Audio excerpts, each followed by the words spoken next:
How to get your first IT job. So இந்த video நார்மலான ஒரு காமன் வீடியோ மாதிரிலாம் இருக்காது. உங்கள் ரியாலிட்டியோட எவ்வளோ கனெக்ட் பண்ண முடியுமோ உங்களை டெய்லியோட உங்களுக்கு இன்டர்வியூவில் போகிறதுக்கான ப்ராப்ளம்ஸை மேக்ஸிமம் ஷார்ட் அவுட் பண்ணி தான் இந்த வீடியோஸ் நான் ரெடி பண்ணியிருக்கேன். ஸோ நீங்கள் இது ரிலேட்டடாக நிறைய வீடியோஸ் பார்த்தீங்கன்னா உங்களை வந்து இன்டர்வியூஸ்க்காக ப்ரிப்பேர் ஆக சொல்லுவாங்க.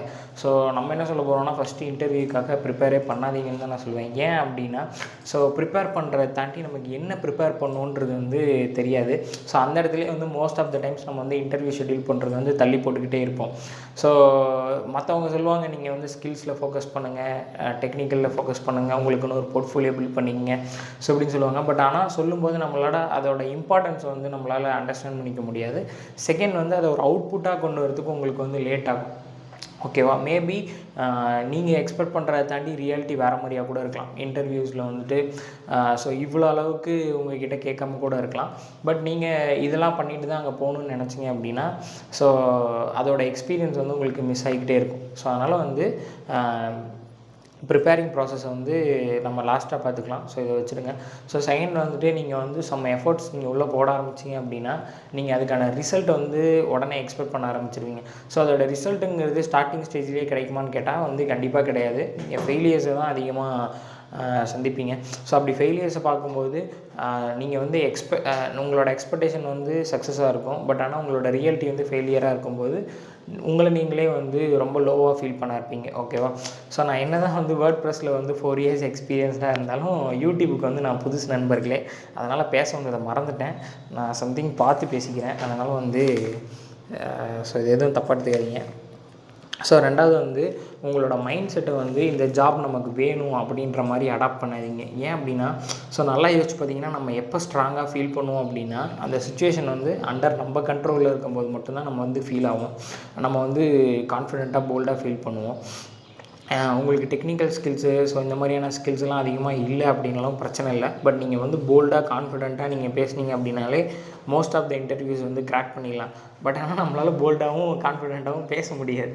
ஏன் அப்படின்னா அந்த இடத்துல நமக்கு ஒரு நீட் இருக்கும். ஸோ அதனால தான் இந்த பாயிண்ட் உடைக்கணுன்றதுனால தான் அந்த ஜாப் உங்களுக்கு நீட் இருக்குன்றதை வந்து உங்களுக்கு நீங்களே அந்த தாட் ப்ராசஸை கொடுத்துக்காதீங்க. ரெண்டாவது வந்து இந்த வேலை கிடைக்கணுன்ற மாதிரியான ஒரு மைண்ட் செட்டில் நீங்கள் வந்து இன்டர்வியூஸ் வந்து அட்டன் பண்ணாதீங்க. இது கிடைக்கலனாலும் பிரச்சனை இல்லை அப்படின்ற மைண்ட் செட்டில் அட்டன் பண்ணுங்கள். அப்போ தான் உங்களுக்கு வந்து அந்த ஒரு போல்ட்னஸ், அந்த ஒரு கான்ஃபிடன்ஸ் இருக்கும். ஓகேவா? ஸோ ஃபஸ்ட்டு விஷயமாக நம்ம வந்து எதுவுமே ப்ரிப்பேர் பண்ணல. ஸோ ரெண்டாவது விஷயம் நம்ம வந்து ஒரு போல்டாக கான்ஃபிடெண்ட்டாக நடந்துக்கிறோம் அப்படின்னும்போது நம்ம மேபி கிரிஞ்சாக தெரியறது கூட நிறைய வாய்ப்புகள் இருக்குது. ஸோ அவங்களோட பாயிண்ட் ஆஃப் வியூ எப்படி இருக்கும், ஒரு ஹெச்ஆரோட பாயிண்ட் ஆஃப் வியூ எப்படி இருக்கும் அப்படின்னா சார் ஒன்றுமே ப்ரிப்பேர் பண்ணாமல் வந்திருக்காங்க அப்படின்ற மாதிரி இருக்கும். பட் நம்ம போகிறது வந்து ஒரு இன்டர்வியூ எப்படி இருக்கும் அப்படின்றதோட எக்ஸ்பீரியன்ஸை எக்ஸ்ப்ளோர் பண்ணுறதுக்கு தான். ஸோ அதனால் அதை பற்றிலாம் நீங்கள் கேரே பண்ணிக்காதீங்க. ஓகேங்களா? ஸோ இன்டர்வியூ போங்க, அதில் எப்படி நடக்குதுன்ற ப்ராசஸ் பாருங்கள், என்னென்ன கேட்குறாங்கன்னு பாருங்கள். ஸோ எதை அவங்க கோர் பாயிண்ட்டாக வைக்கிறாங்க, கம்யூனிகேஷனா, ஸ்கில்ஸா, டெக்னிக்கல் ஸ்கில்ஸா, இல்லை ஆப்டிடியூடா, ஸோ சம்திங் எதை நீங்கள் வந்து அவங்க கோராக வைக்கிறாங்க அப்படின்றது வந்து லிஸ்ட் டவுன் பண்ணுங்கள். ஓகேவா? ஸோ தேர்டாக நம்ம என்ன பண்ண போகிறோம் அப்படின்னா ஸோ 5 to 10 இன்டர்வியூஸ் எந்த ப்ரிப்பரேஷனுமே இல்லாமல் அட்டன் பண்ண போகிறோம். ஓகேவா? ஸோ நான் ஏன் ப்ரிப்பரேஷன் வேணாம் சொல்கிறேன் அப்படின்னா நீங்கள் ப்ரிப்பரேஷன் பண்ண ஆரம்பிச்சிங்க அப்படின்னா நீங்கள் குவிட் பண்ண ஆரம்பிச்சிருவீங்க. ஸோ பண்ணணுமா, இன்டர்வியூஸ் போகணுமா அப்படின்ற மாதிரி நினைக்க ஆரம்பிச்சிருவீங்க. ஓகேவா? ஸோ அதனால தான் சொல்கிறேன், நீங்கள் ஜீரோவாக இருந்தாலும் நீங்கள் வந்து அதோட எதிர்த்து சண்டை போட வந்து நீங்கள் வந்து அதுக்கு பயப்படக்கூடாது. ஓகேவா? ஸோ அதனால தான் நான் வந்து அந்த ப்ரிப்பரேஷன்ற பார்ட்டே வந்து நான் பண்ண வேணாம் அப்படின்ற மாதிரி சொல்கிறேன். ஸோ நீங்கள் லிஸ்ட் டவுன் பண்ணிவிட்டு ஸோ 5 to 10 இன்டர்வியூஸ் அட்டன் பண்ணிட்டீங்க அப்படின்னா நேச்சுரலாகவே உங்களுக்கு வந்து ஒரு சில இம்ப்ரூவ்மெண்ட்ஸ் வந்து இருக்கும். ஸோ போன கம்பெனியில் என்ன கேட்டாங்க, இதுதான் கேட்டாங்களா, ஸோ இந்த கம்பெனியில் எப்படி பார்த்துக்கலாம் அப்படின்ற மாதிரி நேச்சுரலாகவே உங்களுக்கு வந்து ஒரு க்ரோத் இருக்கும்.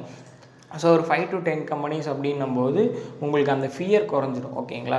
ஸோ இன்னொன்று வந்து நீங்கள் புது கம்பெனிஸை ட்ரை பண்ணுறீங்க, நீங்கள் வந்து டெக்னிக்கலாக ஸ்ட்ராங் இல்லை அப்படின்ற மாதிரி உங்களுக்கு தோணுச்சு அப்படின்னா ஸோ யூனிகார்ன்ஸ் கம்பெனிஸ்லாம் ட்ரை பண்ணாதீங்க, ஸ்டார்ட் அப்ஸ் வந்து ட்ரை பண்ணுங்கள்.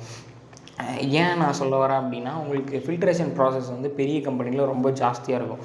ஸ்டார்ட் அப்ஸில் உங்களுக்கு அந்தளவுக்கு ஃபில்ட்ரேஷன் ப்ராசஸே இருக்காது. ட்ரஸ்ட் மீ, நான் இப்போ வரைக்கும் மல்டிபிள் ஆஃப் ஏஜென்சிஸில் ஒர்க் பண்ணியிருக்கேன். ஸோ நான் வந்து டெக்னிக்கலாக என்னை ப்ரூவ் பண்ணதை தாண்டி நான் எதையுமே வந்து இன்டர்வியூவில் வந்து பேசினது கிடையாது. ஸோ அதனால தான் நான் உங்களுக்கு வந்து இதை சொல்ல வரேன். ஓகேவா? ஸோ அடுத்து என்னென்ன ஸ்கில் செட்ஸ்லாம் வேணும்னு நோட் பண்ணிங்க இல்லைங்களா? ஸோ அதை எல்லாத்தையுமே வந்து ஒரே இன்டர்வியூக்குள்ளே ஃபிக்ஸ் பண்ணணுன்லாம் வந்து நினைக்காதீங்க. அதை வந்து கிராஜுவலாக ஃபிக்ஸ் பண்ணுங்கள். ஃபஸ்ட்டு கம்யூனிகேஷன் அப்படின்னா கம்யூனிகேஷனை வந்து ஸோ ஸ்டெப் பை ஸ்டெப்பாக இம்ப்ரூவ் பண்ணுங்கள். எல்லாத்தையும் ஒரே அடியாக இம்ப்ரூவ் பண்ணிட்டு தான் நான் வந்து இன்டர்வியூஸ் போவேன் அப்படின்னா நீங்கள் இன்டர்வியூஸே போக மாட்டீங்க. ஸோ அதனால் வந்துட்டு ஃபஸ்ட்டு கம்யூனிகேஷனை கிராஜுவலாக இம்ப்ரூவ் பண்ணுங்கள். ஸோ டெக்னிக்கலில் ஒரு வேளை ப்ராப்ளம் ஃபேஸ் பண்ணுறீங்க அப்படின்னா டெக்னிக்கல் ப்ராப்ளம்ஸ்க்காக நீங்கள் வந்து அதை நீங்கள் தனியாக உட்காந்து லேர்ன் பண்ணுறதுக்கு பதிலாக இன்டர்ன்ஷிப் பண்ணுங்கள். இல்லை சம்திங் ஏதோ ஒரு கம்பெனியில் ஒர்க் பண்ணுங்கள். அப்படி ஒர்க் பண்ணிங்க அப்படின்னா உங்களுக்கு டெக்னிக்கல் ஸ்கில்ஸ் வந்து நல்லாவே க்ரோ ஆகிடும். நீங்கள் தனியாக உட்காந்து டெக்னிக்கல் ஸ்கில்ஸை க்ரோ பண்ண போகிறீங்க அப்படின்னா இது வந்து யூஸ்லெஸ்ஸான ஒரு விஷயம் தான். At the end of the day நீங்கள் வந்து ஒரு லோவர் செல்ஃப் எஸ்டீமையும் அதுக்கப்புறம் டிப்ரெஷனையும் தான் சந்திப்பீங்க. ஓகேங்களா? ஸோ அதனால் இந்த வீடியோஸில் சொன்ன ஸ்டெப்ஸ் எல்லாம் ஃபாலோ பண்ணுங்கள். ஓகே, நான் அடுத்த வீடியோவில் உங்களை சந்திக்கிறேன் கைஸ். பாய்.